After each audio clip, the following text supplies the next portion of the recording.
جو لوگ کتاب سے ہٹے، جو لوگ قرآن اور نبی کے اتباع سے دور ہو جائے، وہ شک شبے میں، انکار میں، جادو و ٹوٹکے پر یقین کرنے میں مبتلا ہو جائیں گے۔ اثرات ہیں، رشتے کی بندشیں، کاروبار تباہ ہو رہا ہے، گھر میں تکلیفیں ہیں، کسی رشتہ دار نے باندھ لیا ہے، ایسے لعنت اللہ علی الکاذبین، ایسے خامخواہ۔ واتبعوا، انہوں نے اتباع کیا، ما تتلو الشیاطین علی ملک سلیمان، وہ جو پڑھتے تھے جنات لوگ، شیاطین جنات، اور یہ پیچھے پڑ گئے اس کے جو پڑھتے تھے شیاطین علی ملک سلیمان، حضرت سلیمان کے دور خلافت میں، سلیمان علیہ السلام کے زمانے میں سحر و جادو عروج پر تھا۔ حضرت سلیمان نے بحکم خدا تمام جادو کی کتابیں جمع کرا کے اپنے تخت کے نیچے دفنائے کہ کوئی شیطان و جن کھول کے نہ لے جائے۔ حضرت سلیمان علیہ السلام کے انتقال کے بعد جنات نے وہ کتابیں اکھیڑ کے نکالی اور کہا سلیمان پیغمبر نہیں جادوگر تھے، دیکھو کتنی کتابیں تخت کے نیچے سے نکلی۔ حضرت صلی اللہ علیہ وسلم جب سلیمان و داؤد کا ذکر فرماتے ہیں، اہل کتاب نے اعتراض کیا کہ وہ تو جادوگر تھے۔ جواب، وما کفر سلیمان، نہیں کیا کفر سلیمان نے، کیونکہ سحر کی بنیاد کفر ہے۔ انور شاہ سے مشکلات القرآن میں لکھتے ہیں، دلت الآیا علی ان السحر مادتہ کفر، دلت الآیا علی ان السحر مادتہ کفر، آیت بتاتی ہے کہ جادو کی بنیاد کفر پر ہے۔ شیخ الاسلام ابن تیمیہ نے لکھا ہے، جادوگر اور ساحر ضرور غیر اللہ سے مدد مانگتا ہے۔ وما کفر سلیمان، نہیں کیا کفر سلیمان پیغمبر نے، وہ تو اللہ کے پاک پیغمبر تھے، مطیع و فرمان بردار تھے۔ ولیکن الشیاطین کفروا، لیکن شیطان کفر کر رہے تھے۔ سحر، یعلمون الناس السحر، سکھاتے تھے لوگوں کو جادو۔ آپ کو بھی لوگ کہیں گے آپ ایسی جماعت سے تعلق رکھتے ہیں جو پیغمبروں کے علم غیب کے قائل نہیں، جو ولیوں کی کرامات کے قائل نہیں، اور قسم قسم کے شبہات و الزامات لگیں گے۔ یہ مضمون اس مقصد کے لیے تاکہ آپ جواب دینے کی صلاحیت و غیرت پیدا کریں۔ اللہ، سبحان اللہ۔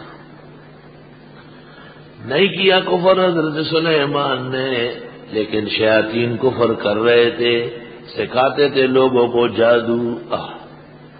اللہ، جادو، سحر، ٹوٹکا، پختوں کے ورتوئی کوڑے، جادو کو پشتوں میں کہتے ہیں کوڑے۔ نقصان ہوتا ہے نہیں، یہ ایک علیحدہ بات ہے۔ نقصان تو کلاشنکوف سے بھی ہوتا ہے، پستول سے بھی، نقصان تو بلیڈ سے بھی ہوتا ہے، چھری سے بھی ہوتا ہے، لیکن اس کو کوئی اعتقاد میں جگہ نہیں دیتا ہے۔ سحر ایک تو کلمات سے ہے، آیات اور کلمات و طیبات کو الٹ کے پڑھتے ہیں، سورہ فیل و سورہ لہب الٹ کر کے پڑھتے ہیں، کبھی کبھی آیات کو نجاست سے لکھتے ہیں، اس سے شیاطین و جنات خوش ہو جاتے ہیں، پھر وہ جو تکلیف پہنچانا چاہتے وہ پہنچا دیتے ہیں۔ یہ سحر اکثر ائمہ کے ہاں کفر ہے، خاص کر امام احمد ابن حنبل کے ہاں۔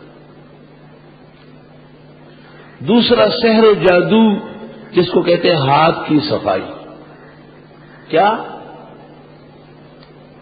سبحان اللہ، وہ بھی جادو ہے لیکن مشق ہے۔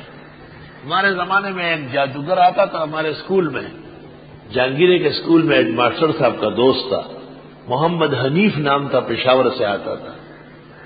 لڑکے سب اسکول کے بیٹھے رہتے تھے، ایک لڑکے پر چادر ڈال لیتا تھا اور دوسرے کو ایسے دونوں پہ چادر اٹھا کے دیکھ کر ایک دلہن بیٹھی ہوئی ہے، ایک دولہا ہے، اور پھر درمیان میں چادریں لگا لیتا تھا اس طرح، اور جب چادریں ہٹائی تو دیکھ پڑے ہوتے تھے، بریانی تیار، ولیمہ تیار، درمیان میں چلتا تھا، چدارا کا غمدارازی، چدارا کا غمدارازی، دلال خبر ہوگا پختوں کے بیوی، جب اس کو کھینچتا ہو تو یہ آ رہا ہے، جب اس کو کھینچتا ہو تو یہ آ رہا ہے، اور پھر کہتا تھا یہ ہاتھ کی صفائی ہے، یہ جادو نہیں ہے، یہ ہاتھ کی صفائی ہے جادو۔ میں بیٹھا ہوا تھا، ہیڈ ماسٹر صاحب کی مجھ سے بڑی محبت تھی، مجھ سے کیا ہے، میں نے کہا حضرت یہ الفاظ اور اقوال ہے، یہی جادو کے الفاظ ہیں۔ کہا کیا؟ میں نے کہا یہ چدارا کا غمدارازی اور چدار جادو الفاظ دی، میں دادے دینے بھی کہ دو کو، جب اس کو وہ بند کرایا وہ سب کچھ ختم ہو گیا، بیٹھ گیا۔ اور نے کہا یہ دو جملے چھوڑ دو، چدارا کا غمدارازی اور چدارا کا غمدارازی، اور ہاتھ کی صفائی ہے، یہ جادو نہیں۔ میں نے کہا یہ بھی سحر ہے، یہ سحر کے الفاظ ہیں۔ الحمدللہ وہ جو حنیف باغا پھر کبھی بھی اسکول نہیں آیا، اس کے لیے چندہ ہوتا تھا 2-3 دن پہلے، اور چھٹی ہوتی تھی، بڑا تماشا ہوتا تھا۔ 250 بعض لوگوں کو اللہ تجربہ بھی دے دیتا ہے اور اللہ بندوں کی عزت بھی رکھتا ہے، کوئی حرج ہی نہیں، اس میں شک ہی نہیں ہے۔ اللہ خواجہ ابو سعید گازرونی رحمت اللہ علیہ، خواجہ ابو سعید گازرونی کبار اولیاء اللہ میں سے، ان کی خدمت میں ایک بادشاہ آیا، اس نے کہا یہ میرے ساتھ پنڈت آیا ہے، یہ اوپر اڑتا ہے اور یہ کہتے ہیں اسلام سچا نہیں ہے، ہندو مذہب سچا ہے، اسلام سچا ہے تو آپ کا مولوی اڑ کے دکھائے۔ خواجہ ابو سعید گازرونی نے دیر تک سمجھایا، بادشاہ کمعقل تھا، نہیں سمجھتا تھا، وہ کہا بیٹھو۔ باہر نکلے صحن میں اور اللہ تعالیٰ کے حضور رو پڑے، چیخ چیخ کے روئے۔ اللہ تعالیٰ سے کہا کہ بادشاہ بہت بے وقوف ہے اور دین کو نقصان پہنچ رہا ہے، وہ آپ کے دین کی سچائی اس پر موقوف نہیں ہے، لیکن مجھے بھی تھوڑی دیر کے لیے اڑنے کی صلاحیت ہے۔ بس یہ کہا اور حضرت ہوا میں اڑ گئے، ادھر بھی اڑ رہے ادھر بھی اڑ رہے۔ جب نیچے اترے پنڈت نے کہا کلمہ پڑھاؤ، کلمہ پڑھاؤ۔ بادشاہ نے پوچھا کیوں؟ کہا ہم صرف الٹی طرف اڑ سکتے ہیں، دائیں طرف نہیں، اور مولانا دونوں طرف اڑ رہے ہیں، کیونکہ وَلِلَّهِ الْمَشْرِقُ وَالْمَغْرِبُ أَيْنَمَا تُوَلُّوا فَثَمَّ وَجْهُ اللَّهِ۔ آلوسی نے روح المعانی میں لکھا ہے کہ بغداد کے بازار میں ایک جادوگر نے ایک آدمی کو ذبح کیا اور پھر اس کے اعضاء ایک ایک کر کے اوپر پھینکتے تھے۔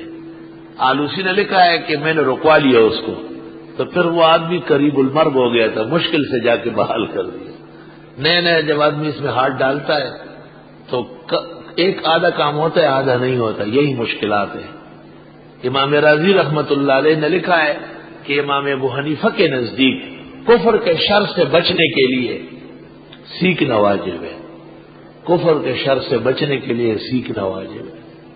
حضرت اقدس مولانا مفتی محمود صاحب رحمت اللہ علیہ کا کہنا یہ تھا کہ لاہور کے مولانا موسیٰ خان صاحب نے ٹھیک ٹھاک جادو سیکھا تھا، اور حضرت فرماتے تھے کہ ملتان میں ایک جادوگرنی تھی، وہ مولانا کی استانی تھی، لیکن حضرت شیخ مولانا سلیم مولانا موسیٰ خان سے مجھے تعلق رہا ہے۔ حضرت ہنستے تھے اور کہتے تھے یہ مفتی سے وسیمہ پور ٹوکے کولے ماتا اس سے خبر ہے، لیکن مفتی صاحب ان کے نحوی میر سے لے کے بخاری تک استاد تھے. اور حضرت مفتی محمود یہ قصہ حضرت بنوری کو سنا رہے تھے، میں سن چکا ہوں.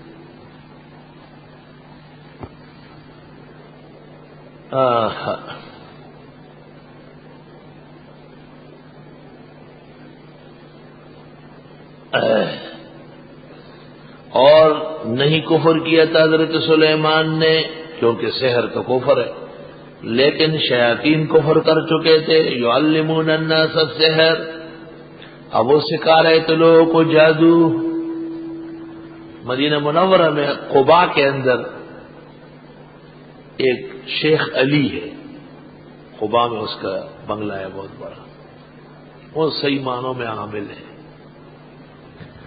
جب سعودی حکومت کا فیصلہ ہوا کہ حنبلی مذہب میں سحر کفر ہے، تو انہوں نے جادو، ٹوٹکا، تعویذ، پیر سارے گرفتار کر دیے، سب کو گرفتار کیا.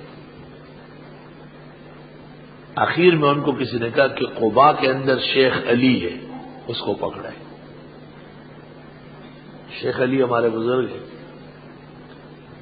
وہاں پولیس آئی، شیخ علی کو کہا گرفتاری پیش کرو. کس بات کی؟ کہا آپ جنات کا کام کرتے ہیں، سحر کرتے ہیں. شیخ علی نے کہا میں لوگوں کے فائدے کے لیے کرتا ہوں، پیسے نہیں کماتا.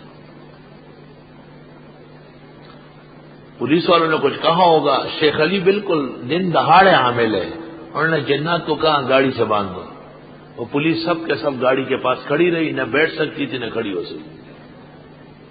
انہوں نے ٹیلی فون کیا اور گاڑیاں آنے لگی. شیخ نے جنات کو کہا جہاں کہیں پولیس کی گاڑی ہو الٹ دو اس کو. ہر جگہ روڈ پر گاڑیاں الٹی پڑی.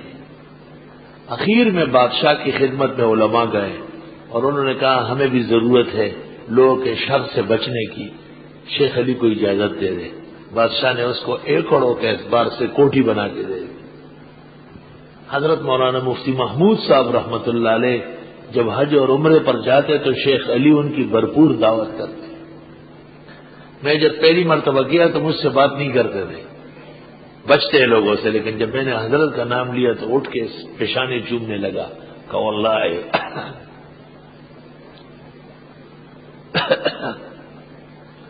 مفتی صاحب کی کرامات اور فیوز کے زبردست قائل ہے کہ واللہ شیخ کان کبیرا فی العلم والعمل، واللہ شیخ کان کبیرا نحن نقتدی به فی الدنیا والآخرہ.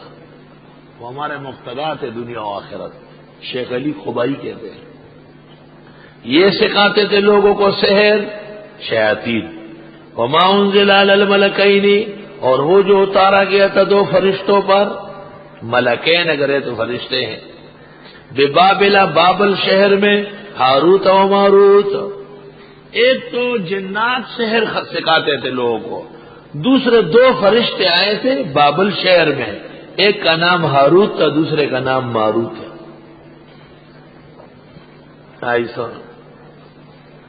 دارالعلوم حقانیہ کوڑا ہٹک میں ایک بزرگ عالم تھے، استاذ تھے، ان کا نام بھی تھا ہاروت بابا. وما يعلمان من احد، اور نہیں سکھاتے تھے ہاروت ماروت کسی کو، حتی یقولا، یہاں تک کہ کہہ دیتے انما نحن فتنۃ، بے شک ہم تو آزمائش کے طور پر آئے ہیں، فلا تکفر، تم نہ سیکھنا کفر کر کے. اللہ تعالیٰ نے دو فرشتوں کو بھیجا بابل شہر میں، وہاں بڑا عروج پر تھا جادو. انہوں نے آ کے لوگوں کو اعلان کیا کہ اے لوگوں سحر سے توبہ کرو، چھوڑو. پھر بھی کوئی سیکھتا ہے تو آؤ ہم سکھاتے ہیں. جنات سے نہ سیکھو، ہمیشہ کے لیے ختم ہو جاؤ. بعضوں نے وما کو نافیہ لیا ہے، وہ نہیں اتارا گیا، لیکن یہ درست نہیں ہے. فحوائے قرآن اس کے خلاف ہے. اور نہیں سکھاتے تھے کسی کو بھی، حتی یقولا، یہاں تک کہ یہ فرشتے کہہ دیتے انما نحن فتنۃ، ہم تو آزمائش ہے، فلا تکفر، پس تم سحر کر کے کفر نہ کرنا. لیکن فیتعلمون منہما، سیکھتے تھے لوگ ان سے، ما یفرقون به بین المرء وزوجہ، وہ جو جدائی ڈالتے تھے اس کے ذریعے میاں اور اس کی بیوی کے درمیان. سنو، سحر کی بنیاد تفریق پر ہے، سحر کے ذریعے تالیف نہیں ہو سکتی. میاں بیوی کا جوڑ لانا یہ مقصد ہے، یہ نہیں ہوگا۔ میاں بیوی کو توڑنا یہ کر سکتے ہیں۔ ہاں، گناہ کے لیے لڑکے کو تیار کرنا، گناہ کے لیے لڑکی کو تیار کرنا جس سے شریعت کی حد ٹوٹ رہی ہے، وہ بھی سحر کے ذریعے آنن فانن ہو جاتا ہے، آدمی کو پاگل کر دیتا ہے۔ اور سمجھو یار، پہلی بات تو یہ ہے کہ سحر کا مادہ کفر ہے، دوسرا یہ کہ سحر خالص فتنہ ہے، تیسری بات یہ کہ سحر کی بنیاد شر پر ہے، تفریق بین الاحبہ، تفریق بین الاحبہ۔ اور وہ حدیث نہ بھولنا کہ بڑا شیطان روزانہ سمندر پر تخت بچھاتا ہے، دن بھر کے شیاطین شام کو پیش ہوتے ہیں، لیکن جو شیطان کہتا ہے میں نے میاں بیوی کو لڑایا یہاں تک کہ ان کے درمیان طلاق ہو گئی، اس کے ساتھ گلے ملتا ہے اور اپنے سر سے ہری پگڑی لے کے اس کے سر پہ رکھتا ہے کہ اب ہری پگڑی والے آ گئے، اب اور شیطان کی کوئی ضرورت ہی نہیں۔ یفرقون بہ، تفریق کرتے تھے سحر کے ذریعے میاں اور اس کی بیوی کے درمیان۔ علماء لکھتے ہر وہ عمل جس سے میاں بیوی لڑے خفا ہو حرام ناجائز، اور ہر وہ عمل جس سے میاں بیوی کی باہم الفت بڑھے، محبت بڑھے، وہ مستحب اور مستحسن ہے، کیونکہ میاں بیوی کا گھر آباد ہونا مقاصد میں سے ہے، ان کا جھگڑنا، ایک دوسرے سے متنفر ہونا، اس سے کئی کئی خاندان دشمنی کے گھاٹ اتر جائیں گے۔ وَمَا هُمْ بِضَارِّينَ بِهِ مِنْ أَحَدٍ، نہ تھے یہ بگاڑنے والے کسی کو کچھ بھی، کوئی جادو کوئی ساحر کسی کا کچھ نہیں بگاڑ سکتے، إِلَّا بِإِذْنِ اللَّهِ، مگر اللہ کے حکم سے۔ وَيَتَعَلَّمُونَ مَا يَضُرُّهُمْ وَلَا يَنفَعُهُمْ، اور یہ سیکھتے تھے وہ جو ضرر دے ان کو نفع نہ دے۔ ضرر کی، سحر کی بنیاد ضرر پر ہے، نفع پر نہیں۔ وَلَقَدْ عَلِمُوا، اور یہ خوب جان چکے تھے، لَمَنِ اشْتَرَاهُ، جو اس جادو کو اختیار کرے گا، مَا لَهُ فِي الْآخِرَةِ مِنْ خَلَاقٍ، نہیں ہوگا اس کے لیے آخرت میں کوئی حصہ۔ بابل شہر میں ہاروت ماروت نے آ کے لوگوں کو بتایا، سب لوگ سمجھے، وَلَقَدْ عَلِمُوا، البتہ تحقیق جان چکے تھے لوگ کہ جو اختیار کرے گا سحر کو، نہیں ہوگا اس کے لیے آخرت میں کوئی حصہ۔ وَلَبِئْسَ مَا شَرَوْا بِهِ أَنفُسَهُمْ، اور یقیناً برا ہے کہ بیچ ڈالا اس کے بدلے میں انہوں نے اپنی عزت و ناموس کو۔ لو کانوا یعلمون، کاش کہ یہ جان لیتے۔ پھر فرمایا لقد علموا، اور پھر فرمایا لو کانوا یعلمون، بظاہر تعارض ہے، جواب۔ یہ تو جانتے تھے کہ سحر کا نقصان زیادہ ہے، یہ نہیں جانتے تھے کہ سحر کے ذریعے ان کا ایمان سلب ہو جائے گا۔ وَلَقَدْ عَلِمُوا لَمَنِ اشْتَرَاهُ، خوب جانتے تھے کہ جس نے سحر کو اختیار کیا، مَا لَهُ فِي الْآخِرَةِ مِنْ خَلَاقٍ، اس کا آخرت میں کوئی حصہ نہیں ہوگا۔ یہ تو عقیدہ ہے، لیکن عمل کے طور پر باز نہیں آتے تھے۔ لَوْ كَانُوا يَعْلَمُونَ وَلَبِئْسَ مَا شَرَوْا بِهِ أَنفُسَهُمْ، کیا برا تھا جو بیچتے تھے اس کے بدلے میں اپنی عزت و ناموس۔ لو کانوا یعلمون، کاش کے جان لیتے۔ اب سوال یہ ہے، سحر، جادو، ٹوٹکا ایک کرتب ہے دنیا کمانے کا، فرمائے ضرورت نہیں ہے۔ وَلَوْ أَنَّهُمْ آمَنُوا، اور اگر بے شک یہ لوگ ایمان لے آتے وَاتَّقَوْا، اور سحر سے بچ لیتے، سحر سے پرہیز کر لیتے، لَمَثُوبَةٌ مِّنْ عِندِ اللَّهِ خَيْرٌ، تو جو بدلہ اللہ کے ہاں سے ملے گا وہ بہت بڑا ہے۔ لو کانوا یعلمون، کاش کہ یہ جان لیتے۔ وقفہ کر لو۔